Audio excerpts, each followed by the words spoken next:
Whispers in the walls.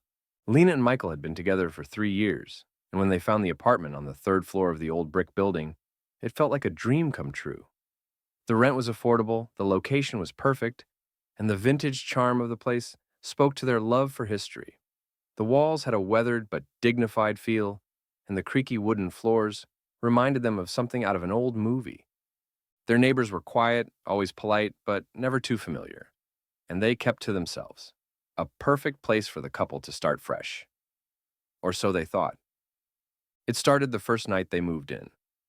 The apartment had been mostly empty, save for the few belongings they'd managed to unpack. They were exhausted from the move, and Michael collapsed into bed while Lena took a shower. She was halfway through rinsing the shampoo from her hair when she heard it, the distinct sound of whispering. It wasn't clear at first, but it sounded like a woman's voice, soft and insistent. She strained to hear, but the noise stopped as quickly as it started. Thinking it was just the plumbing or perhaps the wind outside, Lena shrugged it off. But when she stepped out of the shower, Michael was sitting up in bed, wide-eyed, staring at the wall across from him. "You heard it too, right?" he asked, his voice hoarse. Lena's heart skipped a beat. She hadn't said anything about the whispers yet. "I thought I was imagining things," she replied, unease creeping in. That night they tried to sleep, but the whispers never fully stopped. They came in bursts, like someone was right on the other side of the walls, murmuring things they couldn't understand. By morning, they convinced themselves it was just the building settling, the sound of old pipes and creaky walls. The next few days passed in a blur, but things began to change. They started noticing small, strange occurrences, objects out of place, shadows moving in the corners of their eyes, and the temperature in the apartment fluctuating dramatically. The whispers grew louder too, sometimes coming from the walls, sometimes from the floor, sometimes just from the air itself.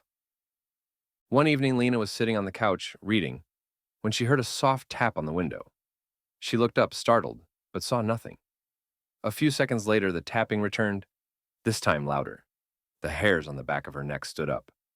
She cautiously approached the window and peered outside, but there was nothing there. She turned to see Michael standing behind her, his face pale.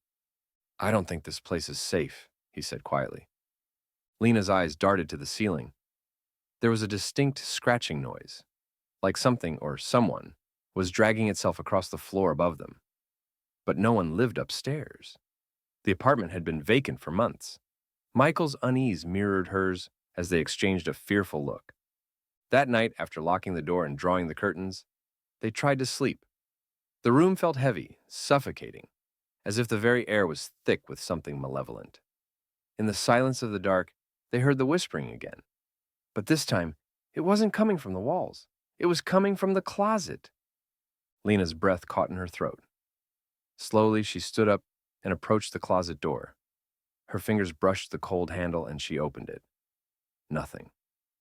Just their coats, shoes, and a few boxes. The whispering stopped, but Lena couldn't shake the feeling that someone or something was watching her. Then the door slammed shut behind her. Her heart raced as she spun around, her breath quickening. The room was freezing, colder than it should have been. Michael was already sitting up in bed, his face twisted in terror. He pointed to the far corner of the room, where shadows seemed to writhe and twist, as if they were alive. "Did you see that?" he gasped. Before Lena could respond, the lights flickered, then went out completely. They were plunged into darkness. The sound of slow, dragging footsteps echoed in the hall outside their door. Michael grabbed her hand, his voice a frantic whisper. "Stay close. Don't let go." But it was too late. The door to their bedroom creaked open on its own, and in the darkness, a figure stood in the doorway. It was tall, hunched over, its features obscured by shadows. The air around it seemed to shimmer with an unnatural chill. Lena wanted to scream, but her throat felt tight, her voice trapped in her chest. The figure stepped forward, and the whispering grew louder, now a chant, a language they couldn't understand. "Get out! Get out!" The voice was not human. With every step it took, the air grew colder, more suffocating.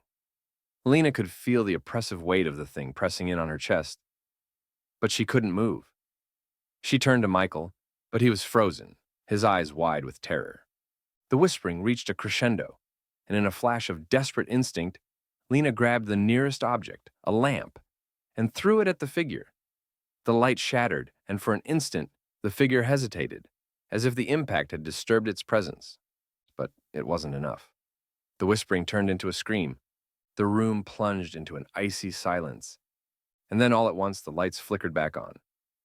The figure was gone. The apartment was still. But the feeling remained.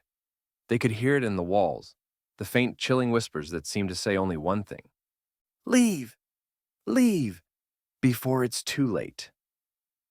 That night, they packed what they could and fled the apartment. As they walked down the creaky staircase, they heard the faintest whisper from the walls. The apartment had never been empty. It had never been alone. The building had waited for them, and it would wait for others. Lena and Michael would never return, and the whispers would never stop.